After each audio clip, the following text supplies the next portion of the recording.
So this is apropos of nothing, but it happened this morning. So I'll share it with you anyway. Prior to the 8 a.m. service, I began hearing a buzzing noise, an intermittent buzzing noise in my right ear, and I mentioned this to my colleagues. It was coming and going, and one of my colleagues suggested this could be a symptom of dehydration. Apparently, sometimes your ears start ringing if you are dehydrated, and I can believe that. It's been hot out the last few days. And then someone else suggested that I might be developing tinnitus. I'm of age where people develop a persistent ringing in my ears. I didn't have time to Google, but I don't know if you've put symptoms into Google, but I'm sure if I had, I would have learned that it was terminal. And anyway, so I was like, oh, this is like, what an odd experience. But then at a certain point, the buzzing moved from my right ear to my left ear. And I noticed that when I moved my stole, it became louder. So at a certain point, I just took all of my vestments off, at which point a bee flew out. So Liz and I were talking we're talking about like certain experiences that feel preachable, and like that experience, it feels like this is 2/3 of the way to a parable, or like sometimes like you think like oh my life is ending, you know. It's in fact there's a bee in your vestments. I'm going to work on this. There's a question I've been sitting with this week, and I'm not totally convinced about how to pose it, about how to phrase it. So I'm going to share kind of the rough draft that I have with you, and you can let me know if at coffee hour, if you have an idea of how to phrase this question more succinctly or more clearly. And the question is this: are there times when something is going wrong in your life or in the world more broadly, and you think to yourself, or someone gives you the advice, you've gone too far, you need to stop doing that thing you're doing. And then on reflection, you realize that actually the mistake is that you didn't go far enough. So that's the question that I'm sitting with. As a young person, I rode my bike everywhere. Actually, I still ride my bike everywhere, but this is in late adolescence. And I'm riding around the neighborhood, and I have witnessed people who are able to hop their bike over the curb. And I say to myself, I want to learn how to be the sort of person who can hop their bike over the curb. And so before YouTube, you can't look up a how-to tutorial. So I watch other people, and I ask some friends who know how to do it, and I get some tips, and I start practicing kind of loading up the front tire and then moving my weight backwards. And indeed, the front wheel lifts off the ground, and I get better and better at this over time. And after a certain amount of time, I'm never doing a full-on wheelie, but I am getting the bike to buck. And in mid-flight, maybe it looks like the Lone Ranger a little bit. And this is exciting. I'm learning a skill, and I think to myself, now I can do this reliably. I can reliably make the bike buck. It is time to have the bike buck over a curb. So identify a curb and pedal my way towards it, and get ready to do the thing I have been practicing. Except as the curb approaches, it immediately starts looking taller than it did when I was further away, when I was across the street or not thinking about hopping over it. It seemed very modest indeed. And now it is the Berlin Wall. Now it is the White Cliffs of Dover. Now it's, who knows? It's formidable, and I lose my nerve approaching the curb, and as a consequence, do not do the buck that I had I do maybe like a quarter buck, and as a consequence, the wheel does not go over the curb, but I do. I leave the bike behind and go sailing. Mercifully, I've chosen a curb with a grassy, what would you call it, like a median? If you're feeling fancy, a boulevard. There's grass on the far side. And I end up in a heap on the grass, kind of newly bruised and the wind knocked out of me and kind of tied up in the bicycle the way you are when you wipe out. And I think to myself, I'm pleased that no one saw that. Now, had there been a bicycle crash investigator, I wonder what advice they would have given me in light of that crash. One possible piece of advice would be don't do that. One possible advice that the crash investigator could have given me was, you will notice that up and down the curb, there are multiple ramps cut into the curb in the form of driveways, and in some cases at the corner of the crosswalk. You should just use those. The ramp is an excellent invention, and you can just get up onto the curb when you want. And that would be okay advice. Another possible advice that someone might give you is you need to be more careful in nature. I don't know if you've had the experience of falling down the stairs after which someone says to you, "Careful." And it always feels like that advice is sort of in the wrong order in nature. And so anyway, someone might very well have seen me wipe out and suggested I needed to be more careful. But here's the thing, I actually wanted to learn how to hop my bike over a curb. And while the first advice, just don't do that, is okay for certain things. Like, I've accepted that I'm never going to learn how to hang glide. I don't particularly want to, and it's not a thing that I'm going to learn. But I do aspire to, and I did aspire to hop my bike over a curb. So the first advice I don't want to take. And the second advice, because I wanted to learn, in a funny way, was actually more wrong than the first advice, which is don't try at all. Because what I subsequently learned, and I suppose what I learned in the moment of that crash, is if you want to hop your bike over a curb, you must commit absolutely. You cannot be careful. You have to do the bunny hop as you practiced it. You got to do the full Lone Ranger, get over there, and there's a point of no return when that curb is coming, and you have to do it. You have to, as the kids say, be all in. It seems to me that there's lots of things like this in life that if we're going to do them and do them fully, do them well, do them in a way that is meaningful, we have to commit. We have to do them absolutely. The alcoholic knows this. I have many friends who have gotten sober and in some cases have stayed sober for years or decades. Incredibly difficult work, incredibly admirable. And what the alcoholic knows, what the participant in the 12-step movement knows, is the advice, you should drink less, is actually not helpful advice. You can't drink less. You must commit and commit absolutely. There are people for whom even one drink is too much. How does the dark joke go? One drink is too many, 6 isn't enough. Right? That is how the alcoholic mind works, and just attempting to cut down or moderate is impossible. If sobriety is your goal, you must commit and commit absolutely. You must say yes to the invitation. I'm not going to drink today.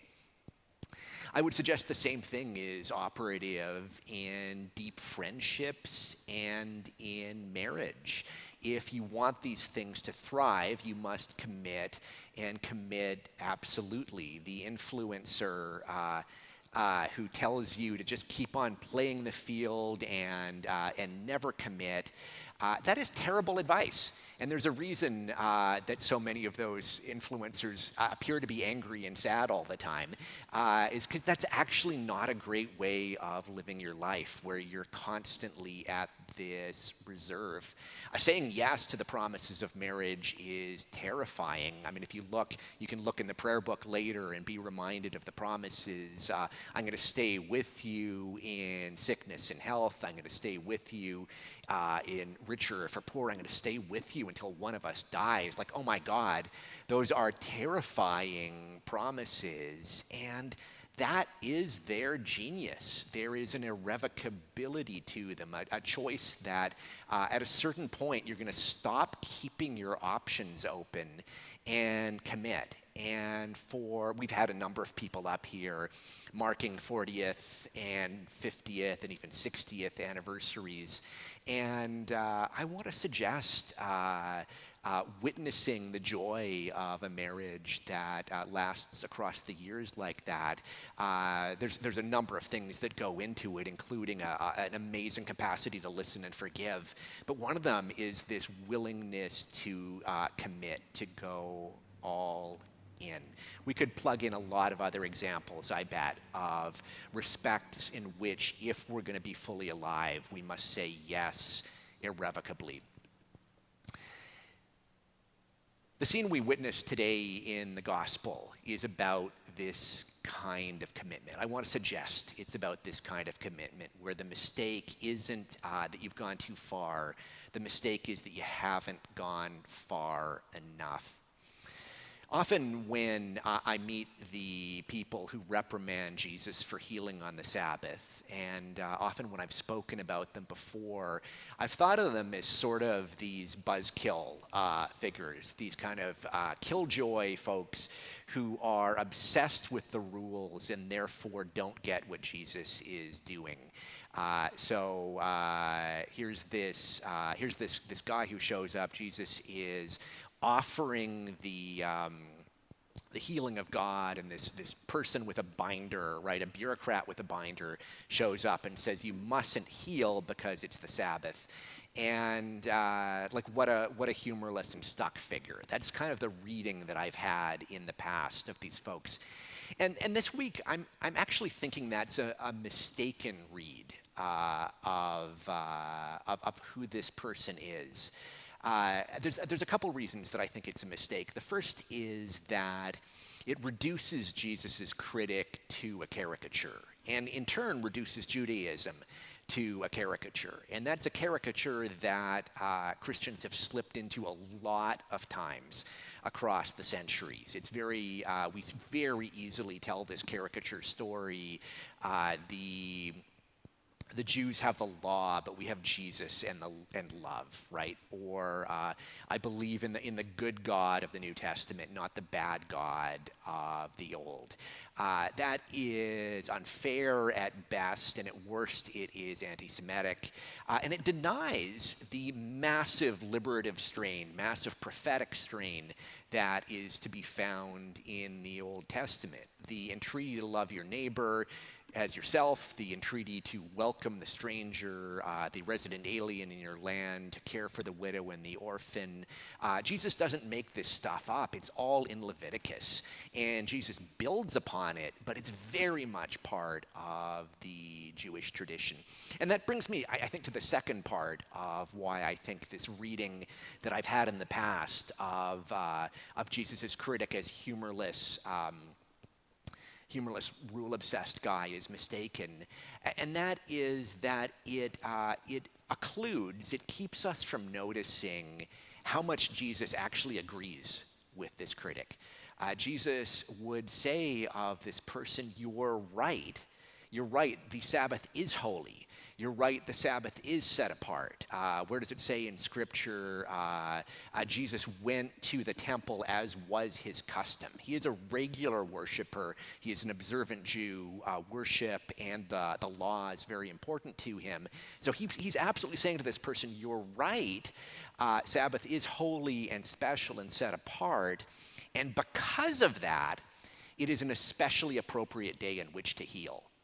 In other words, it's not that I'm going too far. It's that fully saying yes to the gospel involves going even further. Rachel Naomi Remen, the wonderful Jewish writer, tells a story about this. A thing, it's not a made-up story. It's a thing she actually witnessed.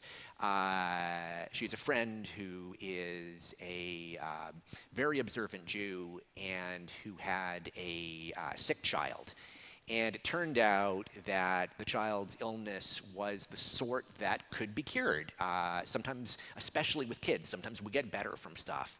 Leukemia, which up until the 1950s was reliably terminal in children, many, many children now recover from and go on to lead full lives. And so there was this amazing opportunity, but in order to go see the doctor, it would require the family to travel on the Sabbath. And for an observant Jew, doing work such as traveling on the Sabbath is normally something they do not do. As an act of reverence, they spend the day in Sabbath, in rest. And so the dad went to his rabbi and said, what should I do? My child is sick. I have this opportunity to go to the doctor and help them, but it's the Sabbath. And if you tell me, tell me what should I do? I don't know what to do. This is a dilemma. And the rabbi said, healing on the Sabbath is one of the great mitzvahs. What does mitzvah mean in English? Like act of service, act of love, fidelity to God. You must take your child to the doctor on the Sabbath because this is the greatest act of worship that you could engage in. And so the man and his child, off they went on the Sabbath to the doctor, and the child is helped and is cured. The mistake would not be going too far. The mistake would be not going far enough. So here's the problem based in that's kind of baked into this question that I have posed this morning. Are there times when our mistake is not that you've gone too far, but rather that you haven't gone far enough? There's lots of situations in life in which you shouldn't go too far. There's lots of situations in life in which it would be reckless or destructive or dangerous to keep on pushing through. It is amazing that I made it through my time as a young carpenter at the start of my 20s with all of my fingers intact, because I would get flustered and then just try to push through. And I would start making mistakes, and then I would make a mistake compounded by that, and then I'd make a further mistake. And mercifully, all of this turned into what a carpenter friend calls a free lesson, which is to say that the set piece that I built was wobbly, but I never went to the emergency department. So clearly, going too far would be a great mistake at that moment. If you have been similarly, I think about, I don't know, a lot of these stories are from when I'm around 20 for some reason today. Maybe this is a time we remember. I regret getting into a car in which I knew the driver was inebriated. That was a mistake. I wanted to be included. I wanted to be with my friends. We got away with it. We got to our destination. But that was a situation in which I really should have pulled back and said, I think it's a mistake for you to be driving right now. We could plug in any number of examples. There's times when it's time to take a break from a conversation or take a break from a project you're doing or who knows what. So how does one discern what the difference? Actually, Nate at the 8 a.m. was talking about baseball practice and how normally he practices for half an hour, but he decided to go for 45 minutes, and now his hands are just wrecked with blisters. Like, should have stopped. How do we discern? How do we discern when it's time to stop and when it is time to push through and commit absolutely? This is a difficult question. What does one of the people saying Jesus say on one occasion? This is a hard thing. Who can answer it? That's not exactly the verse, but it's something like that. Here's my hunch, and I'm curious if you have a hunch. Please share with me at coffee hour if you have an idea. My hunch is that those times when God calls us to push our limits, to commit absolutely, are those times when pushing through looks like love. It is those times when it looks like joy. It is those times when it looks like healing. It is those times when it looks like kindness. If it looks like something else, what was the example your grandmother gave you? Like if everybody else is jumping off a bridge, like would you do it? Like there are times when that's when pushing through is a poor choice. And I think the work of discerning whether or not a given choice, committing absolutely looks like love, is something that the body of Christ is here to help us with. Other people, other disciples of Jesus are here to help us figure out, does this path look like love? Does this look like being fully alive? Does this look like joy? Does this look like healing? Jesus is not a contrarian. Well, sometimes he is, I suspect, but in this moment at least, Jesus is not a contrarian. He's not healing on the Sabbath in order to annoy the rule followers or make anyone angry or prove some point. He is healing on the Sabbath because it's a choice to fully say yes to what it means to being a disciple. And he invites you and me to do the same, to follow him even when it's hard, even when it means going to Jerusalem and the cross, because what Jesus promises to us, what he witnesses in his own life, and what he offers to us as his followers is that when we say yes, when we go all in, when we follow Jesus to Jerusalem and the cross, we find on the far side of it what he calls the kingdom. We find on the far side of it what he calls resurrection.